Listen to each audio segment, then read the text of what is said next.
Last time हमने after completing the three possible relation of stoichiometry, that was mass volume and volume relationship, हमने आपको एक सवाल कराया था regarding the practical yield और फिर percentage, ठीक है। तो उसी का एक और सवाल पहले करते हैं, फिर जैसा मैंने कहा last thing of this topic हम इंशाल्लाह करेंगे। पहले थोड़ा सा प्रैक्टिस की जाएगी, याद किया जाएगा। One more question about the percentage heat, आपको हम याद दिला दें। कैलकुलेशन करके जो आंसर हम निकालते हैं उस आंसर को हम कहते हैं थ्योरेटिकल, और प्रैक्टिकल एक्सपेरिमेंट करके हम जो आंसर निकालते हैं उसको कहते हैं प्रैक्टिकल या एक्चुअल ही। ये बात आपसे कही थी, कैलकुलेशन करके निकलने वाला आंसर इस आइडियल अजम्पशन के साथ है कि हमने अपने रिएक्शन को 100% सक्सेस के साथ कंप्लीट किया।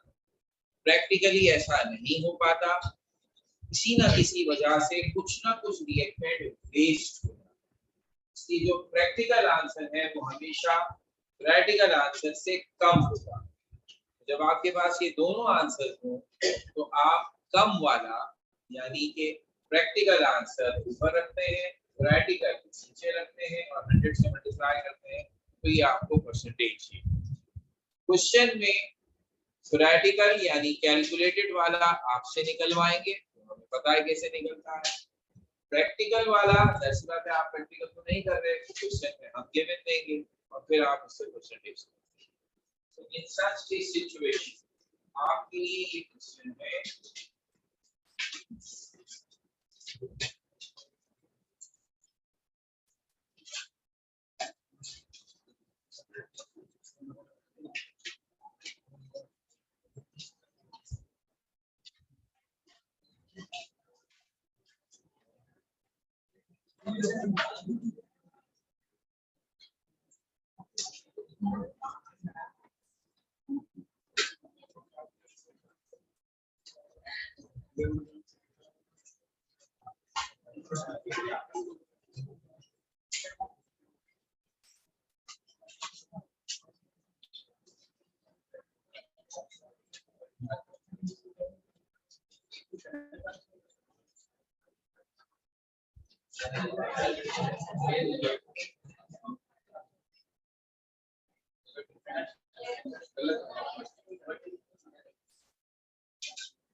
तो बिल्कुल पिछले क्वेश्चन की तरह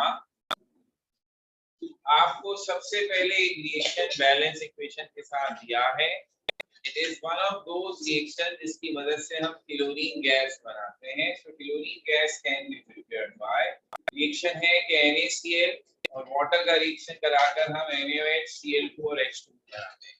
बाकी चीजों में दिलचस्पी नहीं है, क्लोरीन प्रोडक्ट में नजर आ रहा है। Question is, if 11.7 gram NaCl is used, we have first calculate the mass of chlorine formed. ये जो क्लोरीन का मास आप निकालेंगे bye simple mass relationship, it should be the theoretical answer. और फिर उन्होंने आपको साफ साफ बता दिया, प्रैक्टिकली एक साहब ने जब ये काम किया तो उनसे 19.8 ग्राम क्लोरीन बनी। दिस 19.8 इज प्रैक्टिकल यील्ड, और अब ये चीजें देखकर आप परसेंटेज निकाल सकते हैं।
क्वेश्चन आपने लास्ट टाइम किया था, सिर्फ नाम चेंज हुए हैं, सामने रखते हुए ट्राई करें, फिर मैं करता इंशाल्लाह।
ना जस्ट लिटिल करेक्शन, ये बात नहीं है।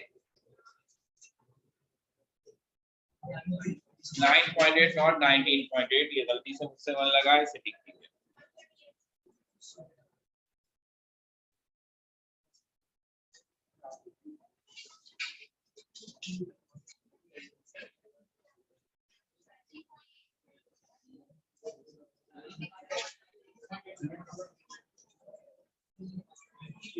जल्दी जल्दी करने वालों के लिए 6.8।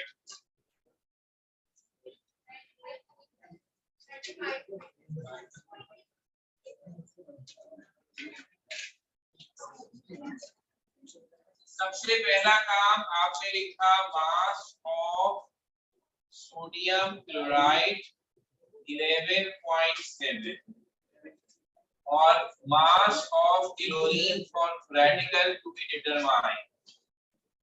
दोनों का molar mass for NaCl it should be 58.5 gram per mole. For chlorine it is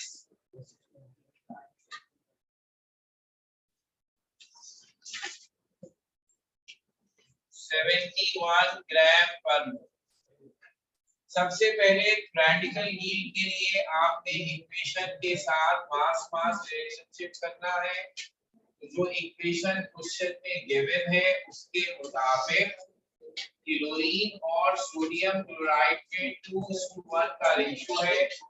2 mole NaCl gives 1 mole Cl। ये हुआ 2 times 58.5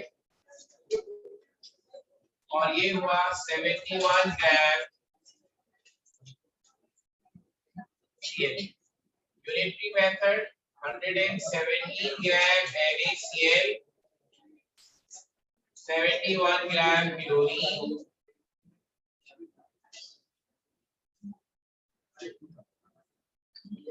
11.7 से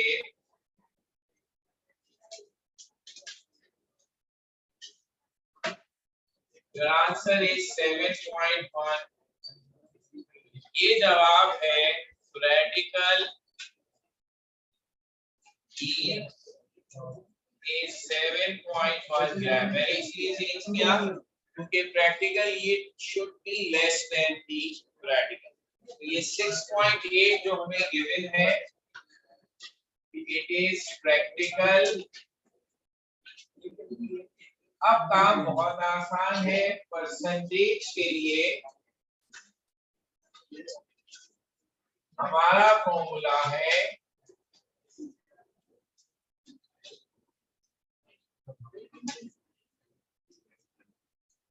प्रैक्टिकल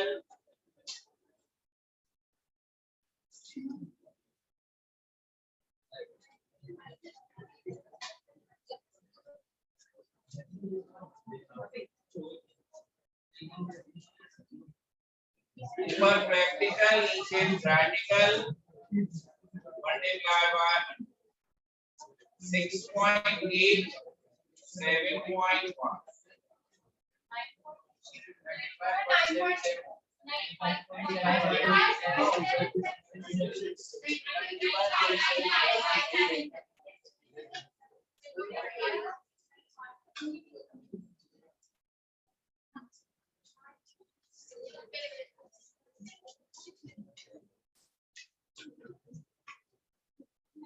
तो इन दोनों सवालों से जो कम्युनिकेट करना है मैसेज वो ये है कि ये वो हिस्सा है जो हम ऑलरेडी कई दफा करते थे, नॉर्मल मास मास रिलेशनशिप क्वेश्चन, ये चीज ऐड हुई। जो आंसर आप निकालते थे इट वाज थ्योरेटिकल, क्वेश्चन में आपको प्रैक्टिकल गिवन होगा।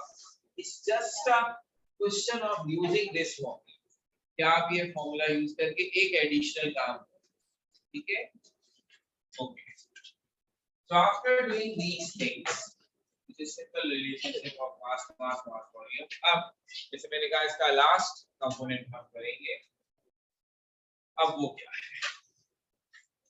इन सब क्वेश्चंस जो आपने किए, चाहे वो मास मास के थे, मास वॉल्यूम के थे, वॉल्यूम वॉल्यूम के थे, ये भी बीच में आ गया। There was one thing common, और वो ये थी कि हमने हर क्वेश्चन में आपको सिर्फ एक चीज का अमाउंट गिवन किया, चाहे वो रिएक्टेंट में से हो, चाहे वो प्रोडक्ट। अच्छा, प्रोडक्ट में से दिया उसकी अभी फिलहाल मुझे नहीं परेशानी की, जो रिएक्टेंट में मैं आपको सिर्फ एक चीज का मान देता था, तो इसमें अब मुझे बात आगे बढ़ती है। मसलन यही सवाल देखिए, लैंग्वेज में क्वेश्चन दिया हुआ है, उसमें दो रिएक्टेंट है, NaCl भी है और वाटर भी है। वाटर का कहीं तस्करा ही नहीं है। सवाल को अगर केयरफुली अभी भी पढ़ें, मैंने इससे पहले जितने सवाल किए सब में यही था, मैंने लिखा है 11.7 ग्राम NaCl इज यूज्ड, कहीं नहीं लिखा कि इस NaCl के साथ वाटर कितना है भी कि नहीं है। देखिए सवाल देखकर एक खुद से अंडरस्टैंडिंग है, NaCl यूज हुआ है तो वाटर होगा ना। तो फिलहाल हमने बच्चों को इस एस्पेक्ट पर दिमाग ले जाने की जरूरत नहीं समझी कि वो ये फिक्र करें कि एक रिएक्टेंट जो आपने बताया है दूसरा भी तो हमने लिया होगा ना, वो कितना लिया है। तो हमने आपके लिए ये अजम्पशन किया है फॉर एवरी क्वेश्चन कि please don't confuse about the other reactant, वो मौजूद है और जितना होना चाहिए है उसकी टेंशन ना लें, आप जस्ट फोकस करें कैलकुलेशन। अब अल्हम्दुलिल्लाह कैलकुलेशन तो हो गई, तो अब हमने कहा अब आप बड़े हो गए, अब आपसे किसी चीज के पे फोकस करवाते हैं। अगर कोई शख्स, जैसे अब बात होगी ना प्रैक्टिकल यील्ड की, तो अगर कोई शख्स प्रैक्टिकली ये रिएक्शन करे, आप ही करें, नमक भी घर में है पानी भी घर में, तो आप जब ये रिएक्शन करके दोनों चीजें लेंगे, तो नमक अगर 11.7 है तो वाटर कितना लेना, सवाल आएगा। तो अगर वाटर आप उतना ही लें जितना के लेना चाहिए, तो दोनों चीजें एक दूसरे से 100% रिएक्शन करेंगी और प्रोडक्ट बना देंगी। लेकिन फर्ज कीजिए रिएक्टेंट 11.7 NaCl है, पानी मुझे जितना लेना है मैं उससे ज्यादा ले लूं, तो क्या होगा, तो नमक सारा खत्म हो जाएगा, क्योंकि पानी आपने ज्यादा लिया है तो वो आखिर में कुछ बच जाएगा, सही होगा। तो जब भी हम दो चीजें रिएक्ट करवाएंगे आपस में, तो तीन पॉसिबिलिटीज है। अगर मैंने कैलकुलेट करके दोनों चीजों का वही अमाउंट यूज किया है जो इक्वेशन के मुताबिक मुझे चाहिए, तो दोनों एक दूसरे से रिएक्शन करके खत्म हो जाएंगे और प्रोडक्ट बन जाएगा, तो रिएक्टेंट में कुछ नहीं बचेगा, क्योंकि आपने बड़ी एहतियात से दोनों चीजें उतनी ही क्वांटिटी में ली जितनी के चाहिए थी। लेकिन दूसरी पॉसिबिलिटी क्या है कि एक रिएक्टेंट थोड़ा ज्यादा हो गया और एक कम हो गया, तो उस सूरत में क्या होगा, क्या अब भी दोनों रिएक्टेंट पूरे खत्म हो जाएंगे। अगर आपने एक चीज कम ली है और एक चीज ज्यादा, तो क्या होगा, कम वाली खत्म हो जाएगी और ज्यादा वाली आखिर में बच जाएगी।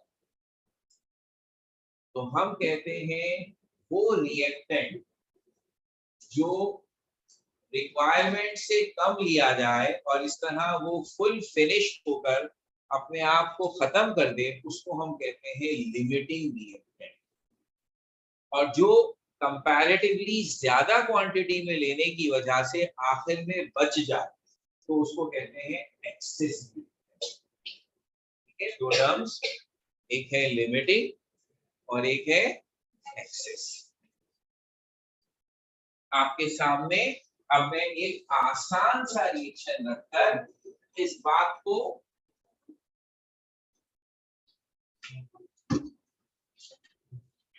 समझाने की कोशिश कर रहा हूं।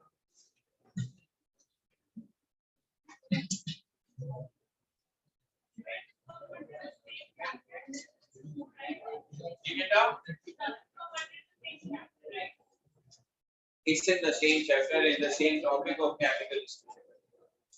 Okay? अब ये रिएक्शन है, इसको देखकर ये बात तो सबको पता चल रही है कि this is 1 mole CH4 which reacts with 2 mole O2. So अब अगर मैं आपसे कहूं let's try to perform this reaction, तो आप कहेंगे okay, then we need a certain amount of both the reactants. तो क्या चाहिए?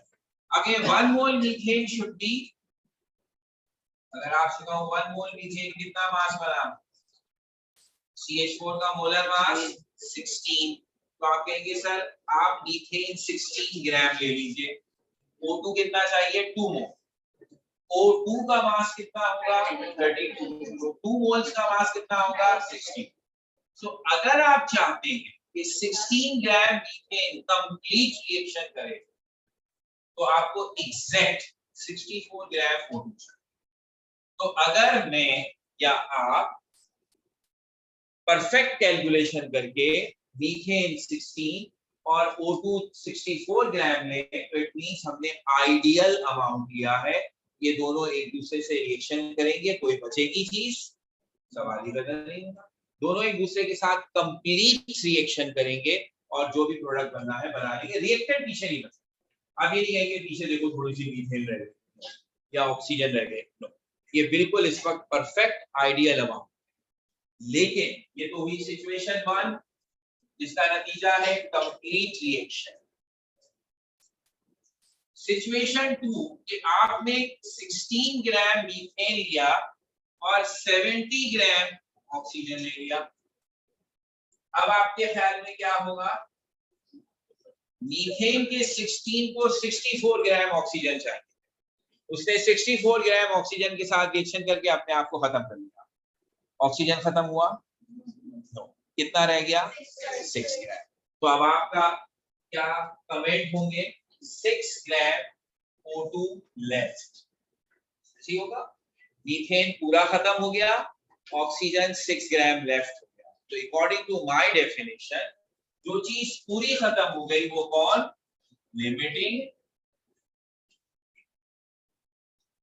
और जो चीज बच गई वो कौन?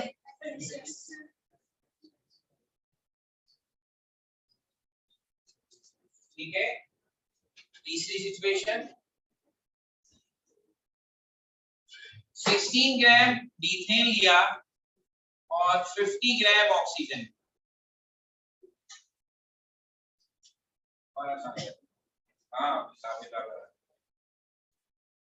32 ग्राम।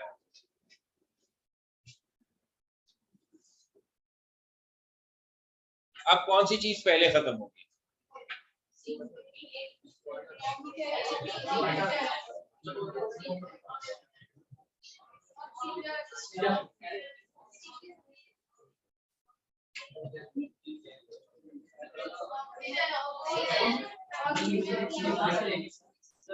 चूंकि 16 ग्राम मीथेन को 64 ग्राम ऑक्सीजन चाहिए और आपने उससे आधे ऑक्सीजन लिए हुए हैं, तो ऑब्वियस सी बात है मीथेन बेचारा मुंह देखता रहेगा और ऑक्सीजन खत्म। ठीक है, तो इसका मतलब in this case this should be limiting and this should be. तो अभी याद रखिएगा, मकसद है आपको ये सेंस देना कि जब आपके सवाल में दो रिएक्टेंट दिए हुए हों तो उसमें से एक लिमिटिंग और एक एक्सेस हो सकता है। अभी तक आपने एक भी क्वेश्चन ऐसा नहीं किया जिसमें एक साथ दो चीजें गिवन हो। पेज पलटा कर देख लें, 15-20 सवाल किए हैं, हर दफा सबसे पहले डाटा बनवाता हूं, सिर्फ एक चीज गिवन होती है। ऐसा 2-4 सवालों में हुआ है कि मैंने एक साथ दो चीजें पूछ ली, ये भी निकाल दो ये भी निकाल दो, ये तो हुआ है, लेकिन गिवन हमेशा एक थी। ये इसलिए बहुत इंपॉर्टेंट बात है कि जब क्वेश्चन होगा तो ये चीज आपकी हेल्प करेगी ये समझने में कि ये सिंपल क्वेश्चन है या इसमें लिमिटिंग रिएक्टेंट का कॉन्सेप्ट अप्लाई होगा। तो जिस क्वेश्चन में हमें एक से ज्यादा रिएक्टेंट का मास गिवन हो, दो रिएक्टेंट हैं, दो का मास दे दिया, तीन रिएक्टेंट हैं, तीनों का मास दे दिया, वहां ये क्वेश्चन उठेगा कौन लिमिटिंग है और कौन एक्सेस। तो लिमिटिंग का मतलब वो जो पहले खत्म हो जाए, एक्सेस का मतलब वो जो आखिर में बच जाए, ठीक है। और जो पहले खत्म हो गया वो कौन था इस केस में, ऑक्सीजन। अब ये मत कहिएगा जो कम हो, क्योंकि अंडर दिस सिचुएशन एक बच्चा ऐसा कम तो ये है, लेकिन खत्म कौन हुआ है, क्योंकि हमें ये कम और ज्यादा इस तरह नहीं देखना कि 16 छोटा था या 32। कम और ज्यादा का फैसला होगा इस बुनियाद पर कौन सी चीज की जरूरत कितनी थी और वो उसके हिसाब से कम है या कम। तो ये लफ्ज इस्तेमाल होता है लेस देन रिक्वायर्ड, ठीक है। एक और एग्जांपल देता हूं,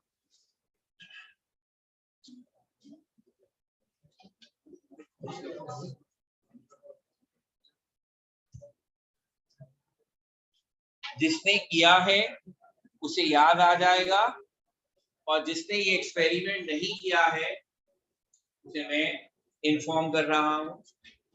9th क्लास में हम एक प्रैक्टिकल करते हैं कार्बन डाइऑक्साइड गैस पर। उसमें एक स्पेशल सा एपरेटस इस्तेमाल होता है जिसका नाम है वुल्फ बॉटल। उस वुल्फ बॉटल की खास बात यह है कि उसमें दो जगह ओपनिंग है। ऐसे बीकर टाइप होता है, यहाँ भी ओपनिंग है, यहाँ भी ओपनिंग। तो जब हम इसे सील करते हैं तो हम एक कैप यहाँ लगाते हैं और एक कैप यहाँ। एक बॉटल में दो जगह कैप लगता है, दो जगह से बंद किया जाता है, ठीक है। तो अब अगर आपने इस्तेमाल किया तो आपको याद आ जाएगा, इस्तेमाल नहीं किया है तो कोई बात नहीं, हमने बता दिया कि दो जगह कैप लगता है। इसका मतलब ये हुआ कि फर्ज करते हैं हम उस फैक्ट्री में काम कर रहे हैं जहां वुल्फ बॉटल बनाकर उसे पैक किया जा रहा है ताकि उसे मार्केट में। तो जो पैकिंग टीम होगी उसे क्या कहा जाएगा कि हर वुल्फ बॉटल के साथ तुमने दो कैप्स डाली ताकि जब कोई उसे खोले तो उसे दोनों कैगे ना हो गए और ठीक है। तो one bottle and two caps, सही हो गई बात। जरा गौर से देखिएगा, you need one wolf bottle with two caps to form a complete set. ऐसे ही होगा। फर्स्ट कर ले आप हैं ये काम कर रहे हैं, आपको हम कॉमन सेंस से फौरन जवाब आएंगे। हम आपको कहें कि आपके पास 1000 बॉटल्स हैं और 1000 कैप्स हैं। How many bottles you can form, कितने सेट बना लेंगे? बॉटल्स तो 100 है, 1000 है, लेकिन आपने फौरन हिसाब लगाया तो सर ये 1000 जो है ये दो दो इस्तेमाल हो रहे हैं हर एक के साथ, तो 500 बॉटल्स में 1000 कैप्स यूज हो जाएंगे, फिर कैप्स खत्म हो जाएंगे और बॉटल्स ऐसी ही पड़ी हुई होंगी। तो लग ये रहा है मैंने आपको दोनों चीजें बराबर बराबर दी, लेकिन हकीकत में आपने मुझे कैप्स मेरी जरूरत से कम दिए हैं। सो आई विल से कि caps are less than required. हालांकि लग क्या रहे हैं दोनों बराबर, लेकिन in actual they are less than required. Requirement कितनी है, देयर आर 1000 मॉडल, तो 2000 कैप्स होने चाहिए। आप 2000 से एक कैप भी मुझे कम देंगे तो मैं क्या कहूंगा, it is less than required. ये तो अब 1000 है, फर्स्ट करने में यहाँ 1900 कैप्स लिख दूं। अब देखने वाला कहेगा सर आपके कैप्स ज्यादा है बॉटल्स कम है, लेकिन एक्चुअल में बॉटल ज्यादा है कैप्स कम। 950 बॉटल्स में मेरे 1900 कैप्स लग जाएंगे, 50 बॉटल्स मेरी ऐसी पड़ी। मैं कहूँगा 100 कैप्स और समझ में आती है बात। तो इस अंडर दीज सर्कमस्टांसेस ज्यादा होते हुए भी it is less than required, और ये मेरे खेल में है limiting. It will finish first, bottles मेरे हाथ में रह गई अभी थोड़ी सी और कैप्स खत्म हो गए, तो ये बॉटल्स हुई एक्सेस। ये कॉन्सेप्ट समझना, एक चीज जरूरत से ज्यादा है और एक चीज जरूरत से कम है। जो कम है वो लिमिटिंग, जो ज्यादा है वो एक्सेस। ये बताइए जो सेट मेरे बनेंगे, उन सेट के बनने का, उनके नंबर का, उनकी तादाद का किस चीज से, किससे ताल्लुक होगा, इससे या इससे? कौन ये डिसाइड करेगा कि कितने सेट आप बना लेंगे? It will be caps, the limiting. जो एक्सेस है उससे मत कैलकुलेट करें। अगर मैं सिर्फ आपको बताऊं बस 1000 मॉडल के कितने सेट बन जाएंगे, 1000 बन जाएंगे, provided that if you have adequate number of caps. तो जो एक्सेस है, जो बच जाएगा, उससे थोड़ी कैलकुलेशन होती है, तो आपको गलत आंसर बताएगा। आपको सही आंसर वो बताएगा जो लिमिटिंग है, जो पहले खत्म हो जाएगा। इसलिए ये एग्जाम्पल आपको ये बताती है कि अब आज के बाद हम जो मास मास मास वॉल्यूम वॉल्यूम वॉल्यूम जिस टाइप का भी रिएक्शन का सवाल करेंगे, उसमें पहली चेंज ये होगी कि हम आपको कम से कम 2 रिएक्टेंट्स का अमाउंट देंगे। अब एक अमाउंट नहीं गिवन होगा, 2 गिवन होंगे या 3 गिवन। तो आपका पहला काम क्या है, आप ये पता लगाएंगे कि ये जो आपने हमें 2 या 3 दे दिए, इसमें से लिमिटिंग कौन है। तो जो लिमिटिंग है उससे कैलकुलेशन, जो एक्सेस है उससे एक काम बढ़ गया। अभी तो ऐसा जबरदस्त था, जो गिवन होता वो चीज फौरन कैलकुलेट हो जाती है, एक ही स्टेप में काम हो जाता है। अब आपके काम में एक हिस्सा बढ़ गया। जब भी आपको 2 रिएक्टेंट का मास गिवन होगा, your first job is to find which one is limit. ठीक है, तो अब लिमिटिंग निकालने के लिए जो एग्जांपल्स बताइए, ये समझाने के लिए, जिससे ये सेंस डेवलप हो कि हाँ एक चीज ज्यादा एक चीज कम। लेकिन जब हम ये सवाल बनाते हैं तो ऐसे इतनी जल्दी जबानी नहीं निकाल सकते कौन ज्यादा कौन कम, तो थोड़ी सी वर्किंग करनी पड़ेगी। ठीक है, तो वो निकालना कैसे है वो बात की बात है। फिलहाल चूंकि हमने इसे एक्सप्लेन किया है, तो हम इसकी डेफिनेशन आपके सामने लिखते हैं कि वो अब हमें आ जाए। तो लिमिटिंग,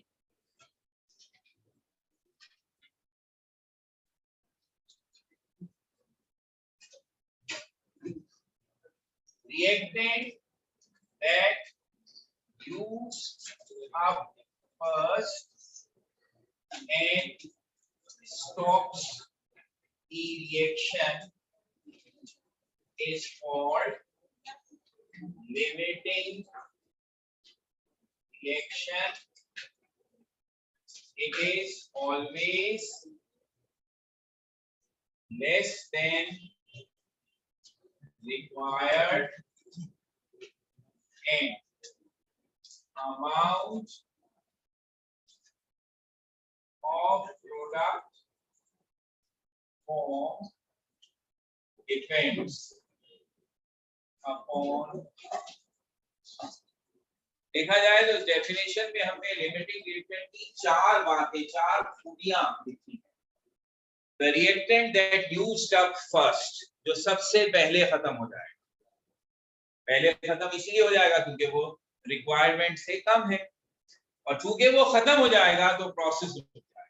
एक दफा रिएक्टेंट खत्म हो गया कोई भी एक, तो फिर रिएक्शन थोड़ी होगा।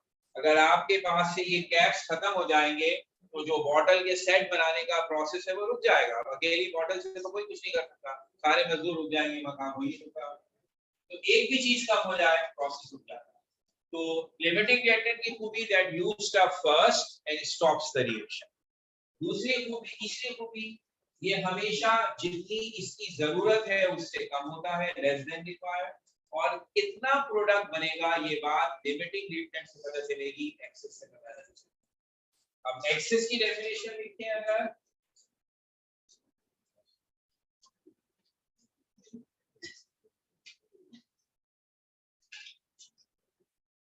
reactant that left after the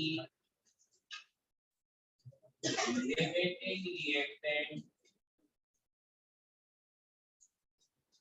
is completely consumed. It is more than required.